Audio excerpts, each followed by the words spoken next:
Hello friends, good morning. তো দেখো, আমি সকাল থেকে সময় পাইনি একটু।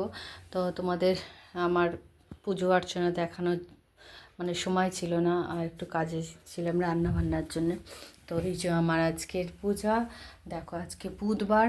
তো বুধবারে এই যে সব ঠাকুর, যে গণেশ দাদা সবাইকে পুজো করে নিয়েছি।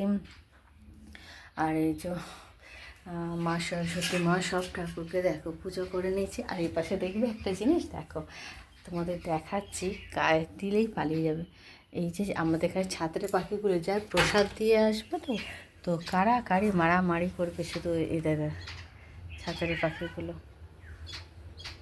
সমানে। এই যে মন্দিরে প্রসাদ দিয়েছে, আর এই যে আমাদের তুলসী মঞ্চ, মনসা মা মনসার মন্দির, এই যে দেখো এইভাবে আমি রাখি। আর এই যে প্রসাদ দিয়েছি, এই ছাত্রের পাখি কিচির কিচির করে যাচ্ছে, ওরা এক্ষুনি আসবে। তো যাক, আর এই দেখো আমার দূর থেকে এই যে দেখাচ্ছি তোমার। আর এই যে আমার গোপলুজিদের সব বস্ত্র পাতন পাতা হয় সেগুলো সব ঝুলছে।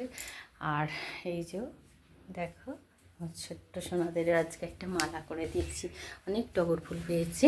তো এই যে ছোট্ট সোনাদের একটা মালা করে দিয়েছি, যেমন পারি তেমন করে করে দিয়েছি।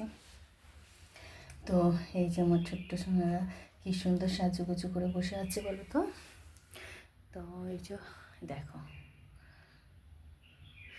তো এই যে দেখো দেখে নিয়েছো, এই দেখো আমার বাবার বাবা বাবা লোকনাথ, বাবা লক্ষ্মীনারায়ণ, তো সব আজকে মা সরস্বতী মাকে একটা এই যে মালা করে দিয়েছি মা টগর ফুলে। তো এরকম সব দেবদেবীদেরই একটা করে প্রতিদিন দিই, যে কোনো ঠাকুর দিই যেদিন পারি, প্রতিদিন তো পারি না। তো এই আমার ঠাকুরের ভোগ নিবেদন করে দিয়েছি। তো তোমাদের কেমন লাগছে তোমরা অবশ্যই কমেন্টে জানাও, আর ভালো লাগলে অবশ্যই লাইক কমেন্ট আর অনেক অনেক শেয়ার করো। তো ততক্ষণের জন্য টাটা।